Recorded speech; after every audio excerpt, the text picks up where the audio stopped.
오늘 말씀의 제목은 구원은 하나님이 주시는 선물이다. 구원은 하나님의 선물이다 라는 제목으로 말씀을 드릴 때 많은 은혜를 받을 수 있기를 바랍니다. 저는 가끔 사람들한테 물어봅니다. 혹시 오늘 밤이라도 세상을 떠난다면 저 아름다운 천국에 들어갈 자신이 있습니까? 그렇게 물어보면 어떤 사람들은 천국에 들어갈 자신이 있습니다 라고 말하는 사람도 있고, 자신이 없습니다 라고 말하는 사람을 만날 수도 있습니다. 그래서 영국의 유명한 로이드 존스 목사님도 그런 질문을 한 적이 있다고 했습니다. 구원을 확신하는 사람에게만 하나님이 구원을 주실까요? 라고 스스로 질문하시고, 그 질문에 또 스스로 대답하시기를 결코 아닙니다. 구원을 확신하는 것은 구원받을 수 있는 절대적인 조건은 아닙니다 라고 말했습니다. 그게 무슨 말입니까? 나는 구원을 받았다 라는 확신이 없어도 천국에 들어갈 수 있다는 것입니다. 그러나 여러분, 구원을 받을 확신이 있는 사람들은 하나님을 기쁜 마음으로 섬길 수 있지만은, 내가 구원 받았나 안 받았나 하고 구원의 확신이 희미한 사람들은 기쁜 마음으로 하나님을 섬길 수가 없기 때문에, 구원의 확신이 없는 것보다는 구원의 확신을 가지는 것이 훨씬 더 힘차게 기쁘게 신앙생활을 할 수 있으므로 구원의 확신을 가질 수 있어야 한다는 것입니다. 미국의 유명한 D.L. 무디 목사님이 시카고에서 교회를 하실 때에 그 교회 안에 윌버 채퍼만이라는 18살짜리 청년이 있었습니다. 근데 그 청년은 예수님을 잘 믿어보려고 무척 애를 썼다고 했습니다. 그런데 오늘 죽으면 내가 천국 갈 수 있을까? 확신이 없었다 그랬어요. 그래서 항상 마음이 불안했다고 했습니다. 너무 불안해서 어느 날 목사님을 찾아가서 자기 고민을 털어놨다고 했습니다. 목사님, 내가 죽으면 천국 갈까요? 불안합니다 하니까 D.L. 무디 목사님이, 그래, 같이 성경을 보자 하면서 성경 요한복음 24장을 펼쳐서 함께 읽어보자 그랬어요.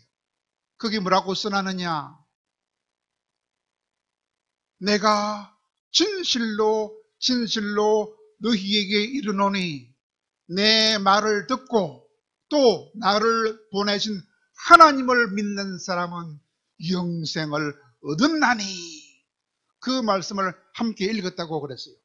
그러면서 설명하시기를, 내가 진실로 너희에게 이르노니, 이렇게 진실로라는 말을 2번이나 하신 것은 진리의 말씀을 바르게 받아들여야 된다라는 뜻이다 라고 설명해 주시고, 또 영생을 얻었나니라는 말은 영생을 장차 얻게 될 것이다, 그런 뜻이 아니고, 영생을 얻었나니라는 말은 이미 얻었다 라는 뜻이다. 그러므로 너도 예수님을 믿으니 이미 영생을 얻은 것이다. 그러므로 이제 불안해하지 말아라 하면서, 이제는 네가 영생 얻은 것을 확신할 수 있겠지 하니까, 목사님 아직도 확신이 안 들어요. 그런 행편없는 말을 하자 목사님이 화가 나가지고, 아니, 창조주 하나님께서 예수 믿는 너한테 영생을 주셨다고 말씀하셨는데, 피조물에 불과한 네가 감히 영생을 받은지 모르겠다고 말하다니 하고 호통을 쳤다고 합니다.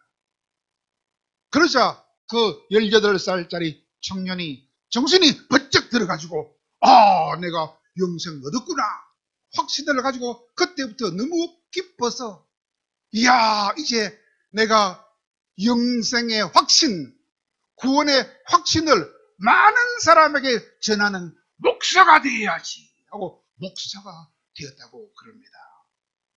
그러므로 사랑하는 여러분, 우리들도 오늘 이 시간부터 구원의 확신을 확실히 가짐으로 날마다 주님을 기쁘시게 섬길 수 있는 우리 모두가 되기를 간절히 바랍니다. 오늘 본문은 사도 바울이 오늘날 터키 지방의 서쪽 지방인 소아시아 지방, 그 소아시아 지방에 있는 에베소라는 교회에 보낸 편지입니다. 에베소 교회는 어떤 교회냐? 요한계시록에 나오는 7교회 중에 하나고 뿐만 아니라 많은 교회들 중에서도 아주 중심적인 역할을 하는 그런 귀한 교회였습니다. 그 교회를 위하여 사도 바울은 3년 동안이나 가르쳤어요. 그런 귀한 교회가 문제가 생겼어요. 무슨 문제입니까? 사람이 구원을 얻기 위해서는 율법을 지켜야 된다 라고 말하는 사람도 있고, 윤리를 지켜야 한다 라고 말하는 사람도 있고, 아니다, 정성을 다하여 신을 섬기면 된다, 이렇게 구원을 얻는 방법에 관해서 여러 가지로 혼란이 와서 그 교회가 지금 시끄럽다라는 말을 듣고, 그때 그 말을 들었던 사도 바울은 어디에 있었느냐? 로마 감옥에 갇혀 있었습니다. 로마 감옥에 갇혀서 안타까운 마음으로 그것이 아니다 라고 편지를 써가지고 구원을 받는 것은 사람의 노력이나 사람의 공로로 받는 것이 아니고 오직 하나님의 은혜로 공짜로 받는 것이며 선물로 받는 것이다 라는 사실을 알려준 말씀이 오늘 본문 말씀입니다. 오늘 이 본문을 좀 더 확실하게 알기 위하여 우리는 3가지를 알아보려고 합니다.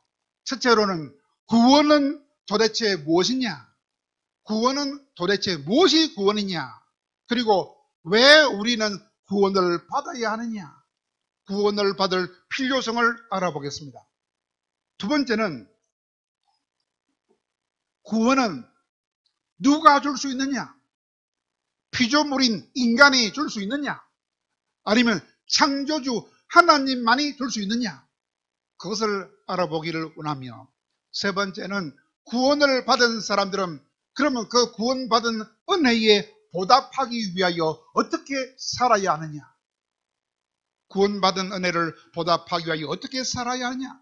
이 3가지를 알아보기로 원합니다. 첫째로 구원이 무엇입니까? 구원은 아주 단순하게 예수 믿으면 천국 간다, 그것만 말하는 것이 아닙니다. 구원은 총체적인 것입니다. 어떤 뜻으로 총체적인 것입니까? 모든 악함과 모든 고난과 그리고 죽음에서도 완전하게 해방되는 것, 그것이 구원입니다. 모든 악과 고난과 죽음에서도 해방이 되어야 구원을 받았다고 말할 수 있다, 그런 말입니다. 왜 그렇습니까? 우리들은 죄를 지은 결과로서 고통당하고 있습니다. 어떤 고통을 당합니까?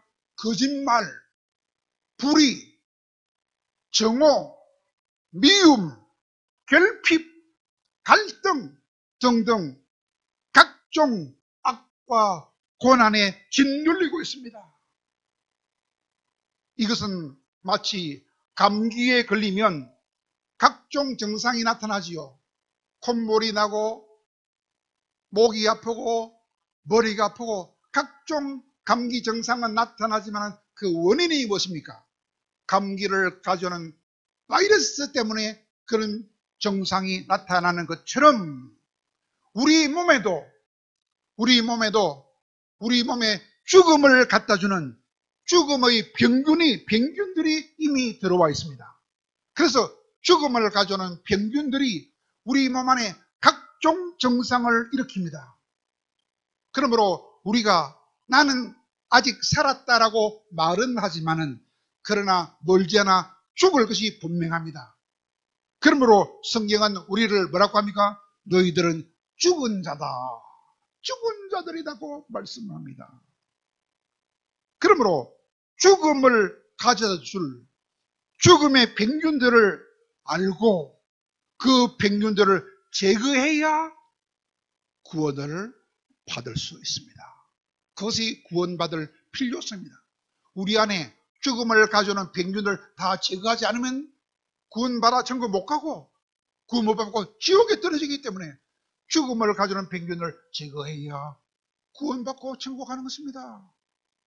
두 번째로 구원은 피조물에 불과한 우리 사람의 힘으로 얻을 수 있을까요? 아니면 창조주께서 직접 구원을 주셔야 우리가 받을 수 있을까요? 그 답은 성경에 나와 있습니다. 성경은 우리 인간들에게 죽음을 갖다주는 병균이 있다고 합니다. 우리 인간들을 죽음으로 몰아가는 병균이 들어와 있다. 그 병균을 뭐라고 합니까? 한마디로 죄라고 말합니다. 그래서 죄의 삭은 사망이라고 말씀합니다. 왜 그럴까요? 우리가 선악과를 따먹었기 때문입니다. 선악과를 따먹으면 그 죄 때문에 반드시 죽는다라고 창세기 2장에서 하나님이 말씀하셨기 때문입니다. 여러분, 하나님은 어떤 분입니까? 하나님은 무한한 자원을 가지시고 무한한 능력을 가진 분입니다. 그런데 그 하나님의 말씀에만 순종만 하면 무한한 자원을 무한하게 공급받아서 무한하게 행복하게 살 수 있습니다. 그런데 마귀 말을 들으면 뭐라고 했습니까? 아니다. 하나님이 거짓말하고 있다. 선악과를 따먹지 말라 했지. 따먹어도 된다. 따먹어도 나는 아직 안 죽었다. 선악과를 따먹으면 너희들도 하나님처럼 되기 때문에 따먹지 말아야겠다. 따먹어라. 하고 마귀가 거짓말을 속이자 어리석은 이 인간들이 마귀 말에 속아서 그래 좋다 하면서 하나님이 없이 내 마음대로 살아보겠다. 내 인생은 내 마음대로 살겠다 라고 말하면서 자유의지를 선포했습니다. 그 순간 그 교만 죄가 우리 속에 죽음을 가져오는 병균으로 들어왔던 것입니다. 그래서 모든 사람들은 다 교만합니다. 거지도 교만하고 죄인도 교만하고 다 교만합니다. 이 교만한 죄 때문에 죽음의 병균이 우리 몸으로 득실득실해서 우리는 결국 죽는 것입니다. 그래서 자기 힘만 믿고 내 주먹을 믿어라. 자기 주먹만 믿고 살다가 필요한 자원이 고갈되면 그때부터 다른 사람한테 해를 가합니다. 서로 뺏고 뺏기면 악을 저지릅니다. 그러면 서로 고난을 당합니다. 그러다가 결국은 죽음을 당하고 마는 것입니다. 그 죽음이란 병균을 치료할 수 있는 치료제가 들어와야 병이 낫는데 그 치료제는 병이 나 있는 사람 안에는 치료제가 없습니다. 그러므로 사람 밖에서 치료제가 사람 안으로 들어와야 합니다. 사람 안으로 들어와서 그 죽음이라는 병균을 치료할 분은 단지 한 분 예수님밖에 없습니다. 죽을 병에 걸린 인간을 고칠 수 있는 분은 병이라고는 전혀 없는 예수님 뿐이라는 것입니다. 그러므로 구원은 사람으로서는 안 되고 예수님만 가능하다는 것입니다. 마지막 세 번째로는 구원은 어떻게 주어지며 구원받은 자들은 어떻게 살아야 하는가를 생각해 봐야 하겠습니다. 구원은 누가 받느냐? 보통 말합니다. 무조건 믿기만 하면 된다. 그러나 그 말은 틀린 말입니다. 무조건 믿을 수 없어요. 무조건 믿기만 하면 된다? 천만의 말씀입니다. 세 가지를 똑똑하게 믿어야 됩니다. 세 가지를 똑똑하게 믿을 수 있어야 구원 얻습니다. 첫째, 무엇을 믿어야 되겠습니까? 내가 너희 죄를 없애주겠다 하신 그 예수님의 말씀을 믿어야 돼. 내가 너희 죄를 없애주겠다 하는 그 예수님의 말씀을 먼저 믿어야 되고, 두 번째는 그 말씀대로 우리 죄를 없애주려고 예수님이 우리 위하여 죽어주신 것을 믿어야 됩니다. 마지막 세 번째로는 우리를 살려주시려고 우리를 위하여 부활해 준 예수님을 믿어야 합니다.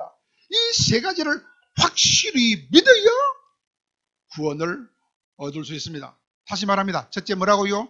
내가 너희 죄를 없애주겠다 하신 그 하나님 예수님의 약속을 믿어야 되고, 두 번째는 우리 죄를 없애주시려고 우리 위하여 죽어주신 것을 믿어야 됩니다. 세 번째는 우리를 살려주시려고 우리를 위하여 부활해 주신 것을 믿어야 구원을 얻을 수 있습니다. 그러면 믿으면 예수님이 우리 안으로 들어와 주십니다. 우리 안에 병균을 죽이려고 치료제 되시는 예수님이 들어오셔서 우리 안에 죽음이라는 병균을 싹 제거해 주십니다.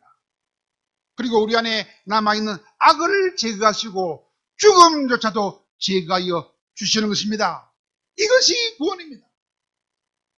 그 구원은 우리의 세 가지 믿음으로 되는 것이기 때문에 우리의 착한 일이나 우리의 공로로 얻어지는 것이 아니기 때문에 우리는 구원을 얻어도 자랑할 수 없습니다. 단지 하나님을 찬양하며 하나님의 뜻 안에서 선하게 살아야 하는 것입니다. 그러므로 우리를 안으로 몰아넣고 악 속으로 몰아넣고 고난 속으로 몰아넣고 죽음 속으로 몰아넣은 그 죄, 특별히 교만한 죄, 내 힘으로 살 수 있다 하는 그 교만한 죄를 깨닫고 구원자 되시고 치료자 되시는 예수님을 내 마음에 받아들여서 내 마음속에 남아있는 죽음의 병균을 완전히 제거하고 악을 제거하고 고난을 제거하고 죽음까지 제거해서 그런 영접을 하심으로 참 구원을 받을 수 있는 우리 모두가 되기를 간절히 바랍니다. 그리고 그 구원을 공짜로 얻었다는 사실을 확신한다면 우리가 해서는 안 될 일이 있습니다. 뭐 하면 안 됩니까? 내 자신을 자랑하면 안 됩니다. 왜? 구원은 우리의 선행이나 공로로 얻는 것이 아니기 때문입니다. 여러분, 사람의 능력으로는 죽음을 해결할 수 없다는 사실을 깨닫고 스님이었던 사람이 목사님이 된 분이 많이 있습니다. 부모 때부터 불교를 열심히 믿어가지고 아버지도 스님이 되고 자기도 스님이 된 사람이 있습니다. 그 사람 이름은 김성학입니다. 그 사람의 법명은 해경 스님입니다. 그 사람은 좋은 대학을 나왔어요. 경북대학교 수학과를 나와서 수학 선생님을 한 머리가 좋은 사람입니다. 그 사람은 기독교의 열성 때문에 불교가 점점 쇠퇴해지는 것을 보고 안타까운 마음에 불교를 다시 일으키기 위하여 불교대학을 설립하겠다라고 하면서 기부금을 모았는데 20억 원이나 모았어요. 우리나라와 일본과 동남아로 다니면서 20억을 모았어요. 그리고 조계종 전국의 포교국장까지 되었습니다. 포교에 힘쓰다가 불교에 내분이 일어나서, 불교 안에도 나쁜 일이 많은가 봐요. 내분이 일어나가지고 자기도 억울하게 감옥에 갇혔어요. 갇혔는데 어느 날 심심해서 불경책을 좀 갖다 돌아 하니까 불경책은 다 나가고 성경책만 남았는데 거기라도 원하면 드리겠습니다 해서 주어서 읽어보다가 깜짝 놀랐답니다. 불교와 기독교의 엄청난 차이를 발견했다고 했습니다. 뭐냐? 석가모니는 죽은 외동아들 때문에 울고 있는 인도의 구시라성의 한 젊은 과부한테 위로했어요. 울지 말아라. 내가 너 죽은 아들, 외동아들 살려줄게. 조건이 있다. 네가 마을에 내려가서 한 번도 죽은 사람이 없는 집에 가서 쌀 한 호급만, 한 줌만 얻어오면 내가 너가 아들, 죽은 아들 살려줄 거마. 근데 한참 있다가 그 과부가 돌아왔는데 빈손으로 돌아왔어. 왜 빈손으로 돌아왔느냐 하니까 죽은 사람이 없는 집은 한 군데도 없었어. 쌀을 한 줌도 얻을 수 없었습니다 하니까 그래 맞다 하면서 사람은 누구나 죽는다. 죽음은 피할 수 없는 것이다. 그러니까 너무 슬퍼하지 말아라 라고 위로만 해줬다 그럽니다. 죽음의 문제 해결 못했습니다. 그러나 예수님은 죽음의 문제를 해결해 주신 것을 성경에서 발견했어요. 똑같은 과부가, 어느 과부? 나인성의 과부가 똑같은 죽은 외동아들을 인하여 울면서 행려가 나가는데 그때 예수님이 멈추라 하시면서 죽은 시체를 향하여 일어나라. 죽었던 아들이 벌떡 일어나는 것을 보고 깜짝 놀라서 이야 예수님은 죽음의 문제도 해결하시는구나 하는 것을 알고 너무너무 놀래가지고 선임의 옷을 벗어버리고 참 진리를 전하는 예수님을 믿고 목사가 되었습니다. 그러므로 우리는 무엇이 참 진리인지를 똑바로 깨달아야 합니다. 용기를 내고 참 진리를 따라야 하는 것입니다. 그러므로 구원은 사람의 공로에서 얻는 것이 아니고 오직 예수님의 은혜로만 얻는 것이므로 구원받아도 절대로 자랑하면 안 되는 것입니다. 그렇다면 구원을 선물로 얻은 것을 확신한다면 반드시 해야 할 일은 무엇입니까? 반드시 해야 할 일은 절대로 내 자랑하면 안 됩니다. 내 자랑하지 말고 하나님만 자랑하며 하나님만 찬양하며 하나님의 뜻대로 선하게 살아야 합니다. 악을 행하면 안 됩니다. 선하게만 살아야 합니다. 여러분, 구원을 확인하는 방법이 몇 가지인 줄 압니까? 세 가지입니다. 내가 구원받았다 확인하는 방법은 세 가지가 있습니다. 그것이 무엇입니까? 첫째로 하나님의 말씀으로 확인할 수 있습니다. 그것을 객관적인 증거라고 합니다. 왜? 하나님의 말씀을 보면 내가 구원받았는가 안 받았는가 알 수 있어요. 왜? 요한복음 1장에 보면 영접하는 자, 곧 그 이름을 믿는 자에게는 하나님의 자녀가 되는 권세를 준다고 그랬어요. 그러니까 예수님을 내 마음속에 주님으로 영접하기만 하면 그 사람은 구원을 받은 사람으로 객관적으로 인정된다 이 말입니다. 두 번째로는 성령이 내 안에 들어와 계신 것을 믿으면 구원을 확신할 수 있습니다. 왜 그것을 주관적인 증거라 그래요. 여러분, 성령이 내 안에 들어와 계신 것은 내 혼자만 알아요. 그래서 주관적인 증거라 그래요.